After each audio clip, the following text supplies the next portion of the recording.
অপু আমার good luck Shakib উপর অজানা কাহিনী ঢালিউডের সবচেয়ে আলোচিত জুটি শাকিব খান আর অপু বিশ্বাসকে নিয়ে সোশ্যাল মিডিয়ায় নতুন করে আলোচনা শুরু হয়েছে। কেউ কেউ এবং আমি মনে মনে কিন্তু সিরিয়াসলি আমি তাকেই বিয়ে করতে চেয়েছি। দাবি করেছেন শাকিব নাকি বলেছেন অপু আমার গুড লাক। আজকের ভিডিওতে আমরা জানাবো তাদের সম্পর্কের পুরো ইতিহাস। সবচেয়ে ভালো অ্যাক্ট্রেস আমার মতে, আর তো সুন্দর মেয়ে আমার চোখে।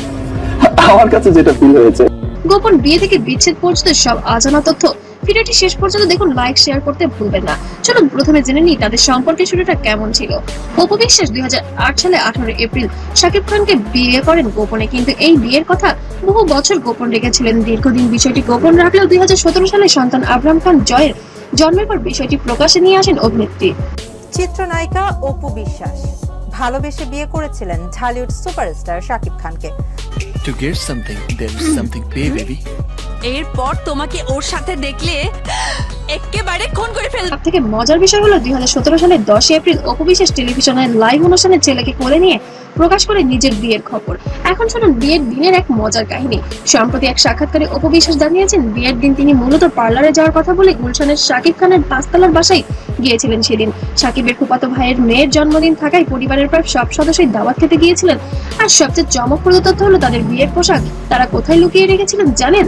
শাকিব খানের বাসায়। সেদিন স্মৃতিচারণ করতে গিয়ে অপু বিশ্বাস বললেন, আমার বিয়ের লেহেঙ্গাটা খাটের নিচেই লুকানো ছিল, আর আমার যে অর্নামেন্টস বা গহনা ছিল সেগুলো শাকিবের পোশাক রাখার একটি ব্যাগের ভেতরে লুকিয়ে রাখা হয়েছিল।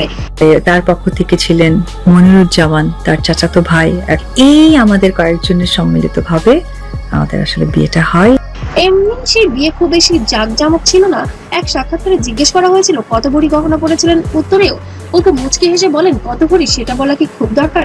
গোপনে বিয়ে করেছিলাম তো, সুতরাং যতটা পারার কথা ছিল ততটা পড়িনি। খুব সিমছাম ভাবে বিয়েটা হয়েছিল আমাদের।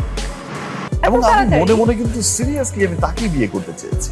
গুলশানেরই একটা রাইট, এবং আমার মনে হচ্ছিল যে হ্যাঁ আমি বিয়ের পর তাদের জীবনে আসে সবচেয়ে বড় খুশির খবর, সন্তান।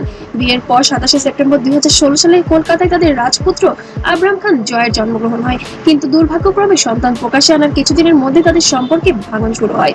এবং আমার বিশ্বাস আছে যে সমস্ত কিছুর কিন্তু অভিযোগ আমার বিরুদ্ধে যা হয়, যা কিছু হয়, সমস্ত কিছুর প্রমাণাদি কিন্তু আবার আপনারাই দিয়ে দেন, সেটা দুদিন আগে বা দুদিন পরে।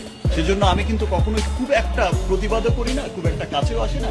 আমি জানি যে দুদিন পর তো সবকিছু দুধ কা দুধ পানি কা পানি হয়ে যাবে, সব তো সামনেই চলে আসবে। একই বছরের 22 নভেম্বর শাকিব খান তালাকের আবেদন করেন, যা কার্যকর হয় 2018 সালের 22 ফেব্রুয়ারি। এখন আসি সেই ভাইরাল উক্তির প্রসঙ্গে, অপু আমার গুড লাক। যদিও এই নির্দিষ্ট শব্দে শাকিব খানের কোনো নিশ্চিত বক্তব্য এখনো প্রমাণ খুঁজে পাওয়া যায়নি, তবে অপু বিশ্বাস নিজেই বিভিন্ন সময় শাকিব খানকে এই ইতিবাচক মন্তব্য করেছেন।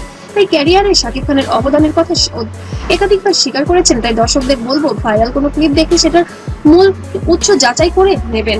তবে শোনা গিয়েছে ঘনিষ্ঠ মহলে নাকি শাকিব, যেটা মনে হয় সেই রহস্যটা হচ্ছে সেই ভালোবাসার কাছে সত্যি আমি অনেক কৃতজ্ঞ। এই ভালোবাসার দাম শুধু ভালোবাসা। এখন স্বীকারই করেছেন অপু বিশ্বাস নাকি তার গুড লাক ছিল।